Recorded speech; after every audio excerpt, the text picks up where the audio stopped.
அனைவருக்கும் வணக்கம். சற்று முன்பு தமிழக அரசு இன்று வெளியிட்டுள்ள முக்கியமான புதிய அறிவிப்புகள் என்னென்ன என்பதை பற்றி விரிவாக வீடியோல பார்க்க போறோம். வீடியோவை கடைசி வரைக்கும் ஸ்கிப் பண்ணாம பாருங்க. வீடியோக்குள்ள போறதுக்கு முன்னாடி இந்த வீடியோக்கு லைக் பட்டனை பிரஸ் பண்ணிக்கோங்க. இப்ப இந்த சேனலுக்கு முதல்முறையா வரீங்கன்னா சப்ஸ்கிரைப் பட்டனை பிரஸ் பண்ணிக்கோங்க. அப்படியே பக்கத்துல இருக்கக்கூடிய பெல் ஐகான் பிரஸ் பண்ணிக்கோங்க. வாங்க வீடியோக்குள்ள போகலாம். முதலாவது அறிவிப்பாக அரசு பேருந்து கட்டணத்திலேயே 500 ஆம்னி பேருந்துகளை இயக்க தயாராக உள்ளதாக ஆம்னி பேருந்து உரிமையாளர்கள் தெரிவித்துள்ளனர். கடந்த ஆட்சியில் பெர்மிட் வாங்க ரூபாய் 5 லட்சம் கொடுத்தோம். ஆர்டிஓ அலுவலகத்தில் தான் முதல் ஊழலே இருக்கும். ஆனால் இப்போது யாருமே லஞ்சம் கேட்பது இல்லை. இந்த மாற்றத்தை நாங்கள் வரவேற்கிறோம். இதனால் 500 பேருந்துகளை அரசு பேருந்து கட்டணத்திலேயே இயக்க தயாராக இருக்கிறோம் என ஆம்னி பேருந்து உரிமையாளர்கள் தெரிவித்துள்ளனர்.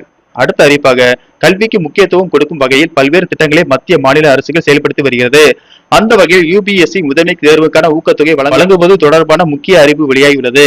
தமிழக அரசு வெளியிட்டுள்ள அறிவிப்பில் யுபிஎஸ்சி குடிமை பணித்தேர்வு ஊக்கத்தொகை திட்டத்தின்படி யுபிஎஸ்சி முதல்நிலை தேர்வு 2027 ஆண்டுக்கு தயாராகும் மாணவர்களுக்கான ஊக்கத்தொகை வழங்குவதற்கான மதிப்பீட்டு தேர்வு ஆகஸ்ட் 6ஆம் தேதி என்று நடத்த திட்டமிடப்பட்டுள்ளது.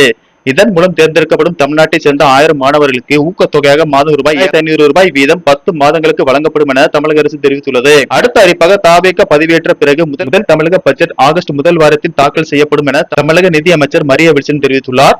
இந்த பட்ஜெட்டில் மகளிர் உரிமைத்தொகை 2500 உயர்த்தி வழங்கப்படுவதற்கான சாத்தியக்கூறுகள் உள்ளதாக கூறப்படுகிறது. அடுத்த அறிவிப்பாக திருவண்ணாமலையில் ஜூலை 29ஆம் தேதி நடைபெற உள்ள ஆடி மாத பௌர்ணமி கிரிவலத்தை முன்னிட்டு பக்தர்களின் வசதிக்காக 29ஆம் தேதி விழுப்புரம் ரயில் நிலையத்தில் இருந்து காலை 10:10 மணிக்கு புறப்படும் விழுப்புரம் திருவண்ணாமலை முன்பதிவுள்ள சிறப்பு ரயில் 11:45 மணிக்கு திருவண்ணாமலை ரயில் நிலையத்தை சென்றடையும். அதே போல மறுமார்க்கத்தில் திருவண்ணாமலை ரயில் நிலையத்தில் இருந்து மதியம் 12:40 மணிக்கு புறப்படும். திருவண்ணாமலை டு விழுப்புரம் முன்பதிவுள்ள சிறப்பு ரயில் மதியம் 2:15 மணிக்கு விழுப்புரம் ரயில் நிலையத்தை வந்தடையும். இந்த ரயில்கள் வெங்கடேசபுரம், மாம்பழம்பட்டு, ஆயந்தூர், திருக்கோவிலூர், ஆதிச்சனூர், அண்டம்பள்ளம், தண்டரை ஆகிய ரயில் நிலையங்களில் நின்று செல்லும் என தெரிவிக்கப்பட்டுள்ளது. அடுத்த அறிவிப்பாக இந்தியாவில் தற்போதைய காகித நோட்டுக்கு பதிலாக பிளாஸ்டிக் ரூபாய் நோட்டுகளை அறிமுகம் செய்ய ரிசர்வ் வங்கி திட்டமிட்டுள்ளது. இதற்கான முதல்கட்ட சோதனை முயற்சியை ரிசர்வ் வங்கி விரைவில் தொடங்க உள்ளதாக தகவல் வெளியாகியுள்ளது.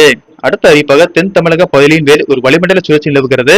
இதன் காரணமாக மேற்கு தொடர்ச்சி மலை மாவட்டங்கள், வடக்கு கடலோர தமிழகம், புதுவை மற்றும் காரைக்கால் பகுதியிலும் ஒரு இடங்களிலும் இடி மின்னல் மற்றும் பலத்த காற்றுடன் கூடிய லேசானது முதல் மிதமான மழை பெய்யக்கூடும் என்றும் தமிழக கடலோரம், புதுவை மற்றும் காரைக்கால் பகுதியில் அதிகபட்ச வெப்பநிலை இயல்பை ஒட்டியும் ஏனைய தமிழகத்தில் ஒரு சில இடங்களில் 2 முதல் 3 டிகிரி செல்சியஸ் இயல்பை விட அதிகமாக இருக்கக்கூடும் என வானிலை மையம் தெரிவித்துள்ளது. நன்றி, வணக்கம்.